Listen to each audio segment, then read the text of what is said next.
hoje nós vamos falar sobre conservação da biodiversidade, módulo 6 do nosso caderno. Aqui nós temos as habilidades que vamos desenvolver também com esse conteúdo. Para falarmos de conservação da biodiversidade, vamos começar a falar sobre unidade de conservação, que, segundo o Ministério do Meio Ambiente, na íntegra, diz o seguinte: espaços territoriais, incluindo seus recursos ambientais, com características naturais relevantes, que têm a função de assegurar a representatividade das diferentes populações, habitat e ecossistema do território nacional, preservando o patrimônio biológico existente. E qual é o objetivo da unidade de conservação? Conservar e proteger o patrimônio natural, também preservando, né? E a justificativa: devido à expansão da urbanização promovida pelo homem, aumentou a necessidade de produção de alimentos e de energia, consequentemente, a intensificação do consumo de bens. Isso faz com que sejam utilizadas quantidades cada vez maiores de recursos retirados da natureza. Ou seja, devido à expansão da urbanização, cada vez mais as atividades humanas demandam por alimentos, por energia, certo? E de bens também. E aí precisa ser retirado recursos da natureza. Então precisa pensar nessa extração de uma maneira mais racional e preservando também esses recursos naturais.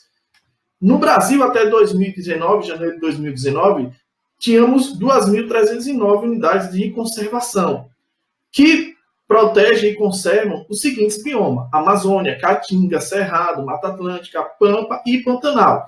Porém, a gente pode notar aqui que a porcentagem, o percentual de proteção desses biomas é bem pouco.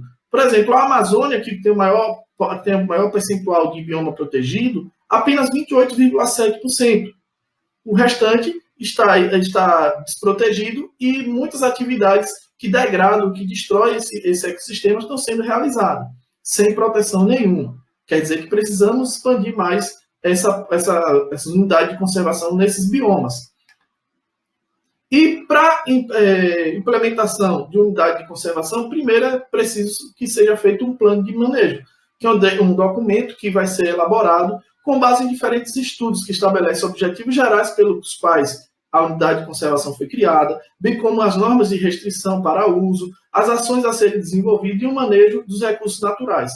Ou seja, esse plano de manejo ele vai levar em consideração o que pode ser feito ou não naquela unidade de conservação, quais atividades podem ser exercidas ou não, certo? E se pode ter visitação, por exemplo, se a visitação é turística, se é só para fins de estudos científicos, certo? E as populações que lá também estão, quais atividades elas podem exercer. Então, no plano de manejo devem constar os aspectos físicos, biológicos e sociais. O que são os aspectos físicos? Estão relacionados com a formação geológica, que é a caracterização do solo, com a geografia, com paisagem, localização e relevo, certo? São essas características que são levadas em consideração. Já os aspectos biológicos estão relacionados com a presença e a interação dos seres vivos com o ambiente. Podemos citar aqui a floresta amazônica e a Mata Atlântica. Ambas são florestas tropicais, porém com características físicas de solo, relevo diferentes e também características biológicas, como a fauna e a flora, que encontramos algumas espécies apenas na floresta amazônica e que são diferentes também das encontradas na Mata Atlântica. Mas também devem ser levados os aspectos sociais, levados em consideração. Por quê, Técio? Quando você cria uma unidade de conservação, você restringe algumas atividades. Então, e os moradores que estão ali? O que é que a gente faz com ele? Aquela população, aquele grupo de pessoas ali. Então, eles devem ser levados em consideração para que não sejam prejudicados, e não que sejam retirados de lá. Grupos indígenas, por exemplo, eles devem ser levados em consideração. Então, vai se preservar as atividades econômicas que eles exercem, lembrando que não são atividades econômicas que demandam a extração imensa de recursos naturais, certo? A valorização de sua identidade cultural, certo? Tudo isso vai ser levado em consideração na criação de um plano de manejo e determinar que tipo de unidade de conservação vai ser aquela. Falando em tipo de unidade de conservação, nós temos dois tipos, a de proteção integral e a de conservação de uso sustentável. A de proteção integral, ela já é mais estrita, já não permite tantas atividades como na de unidade de conservação sustentável. A de proteção integral é preservar a natureza de modo mais estrito, com redução significativa da atividade humana, da ação humana. Então, é permitido o uso indireto dos recursos naturais, ou seja, aqueles que não envolvam consumo, coleta ou danos ao ecossistema, como turismo ecológico, pesquisa científica, educação ambiental, entre outras. Então, a gente pode ver que essas atividades não demandam uma retirada de recurso muito grande, certo? Na verdade, eles nem demandam retirada de recursos. Isso vai acontecer de conservação de uso sustentável, porém de maneira mais amena, certo? Por exemplo, aqui na unidade de conservação do uso sustentável, nós temos como objetivo principal conciliar a conservação da natureza com o uso sustentável de recursos. Já permite o uso do recurso, mas de uma maneira mais sustentável. São permitidas atividades que envolvam coleta e uso de recursos naturais, desde que praticadas de forma sustentável, como, por exemplo, agricultura, extrativismo, mineração, certo? São as atividades que são permitidas de maneira sustentável. Então, se você retira uma planta, você tem que pensar como amenizar o impacto dessa retirada naquele ecossistema, naquele ambiente. Beleza? Então, as unidades de proteção integral, nós temos, por exemplo, Parque Nacional, que é permitida a realização de pesquisa científica e turismo ecológico, além de atividades recreativas e educativas. A estação ecológica, voltada para a preservação da natureza e a realização de pesquisas do tipo de unidade de conservação do tipo de proteção integral. Vamos ver aqui. Nós vamos ter o Parque Nacional, é a área que é permitida a realização de pesquisas científicas e turismo ecológico, além de diversas atividades recreativas e educativas, como nós vemos aqui o Parque Nacional Chapada dos Veadeiros, em Goiás. Nós temos também a Estação Ecológica, que é uma área voltada à preservação da natureza e à realização de pesquisas científicas autorizadas, podendo ser visitadas apenas com objetivo educacional. Nós temos a Reserva Biológica, que é uma área de preservação integral da diversidade biológica, como o Atol das Rocas, onde há a preservação de diversas espécies de aves, lá no Rio Grande do Norte.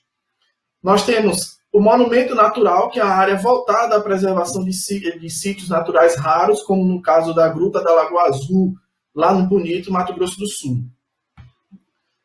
E o Refúgio de Vida Silvestre, que é a área voltada à proteção de ambientes naturais, favoráveis à existência ou reprodução de espécies. A visitação é permitida. Então, nós temos Refúgio da Vida Silvestre, Arquipélago de Alcatrazes, São Sebastião, São Paulo.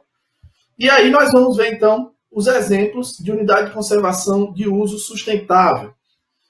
Nós temos a área de proteção ambiental, que são áreas que têm como objetivo de proteção da diversidade biológica, assegurando a sustentabilidade dos recursos naturais. Como essa área de proteção ambiental de Guapimirim, cujo objetivo é proteger os manguezais remanescentes situados na Baía de Guanabara, lá no Rio de Janeiro.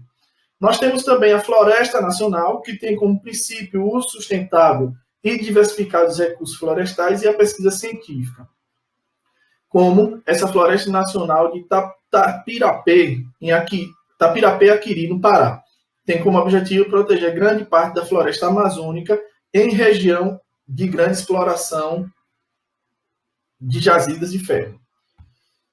E a reserva extrativista, nesses locais se busca assegurar o uso sustentável de recursos naturais existentes e a proteção dos meios de vida e da cultura dessas populações, como no caso a retirada do látex da seringueira por comunidades que vivem nesses locais.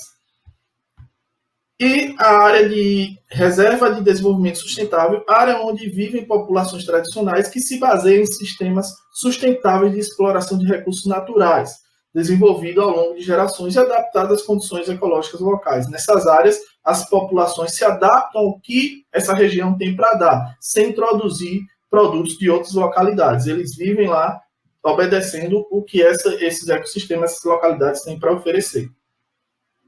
Reserva particular do patrimônio natural é uma área de propriedade privada, onde o dono daquela área, uma área grande, extensa, com uma boa quantidade de fauna e flora, certo? Uma biodiversidade bem extensa. Esse proprietário, então, ele cria essa reserva com o objetivo de conservar essa biodiversidade. Nós temos a área de relevante interesse ecológico, criada com o objetivo de preservar ecossistemas naturais de importância regional ou local, como o Vale dos Dinossauros, lá em Sousa, na Paraíba, que é destinada à preservação de sítios arqueológicos. Reserva de fauna é a área natural com populações nativas adequada para estudos científicos em que a visitação é permitida. E aí nós vamos, então, chegar à importância dessa unidade de conservação. A gente viu que as unidades de conservação de proteção integral não é permitida a extração de recursos naturais. Já a de conservação é permitido de maneira sustentável. Bom, e aí nós temos como importância preservar o patrimônio genético dos seres vivos, permitir o manejo sustentável dos recursos, manutenção do clima, preservação de recursos hídricos, turismo e visitação, preservação de espécies, evitando-se assim a extinção. Essas são uma das grandes importâncias de se ter essas unidades de conservação nos diversos biomas. Então, as unidades de conservação vão desempenhar 3 papéis principais. Então, nós temos a unidade de conservação, vão promover conservação aliada a práticas sustentáveis, também preservação relacionadas à proteção integral de recursos e, por fim, restauração através de recuperação de ecossistemas degradados. Ok, pessoal? Ficamos por aqui. Bons estudos a todos vocês. Logo depois do vídeo, vocês verão os exercícios que vocês irão responder. Um abraço a todos. Tchau, tchau.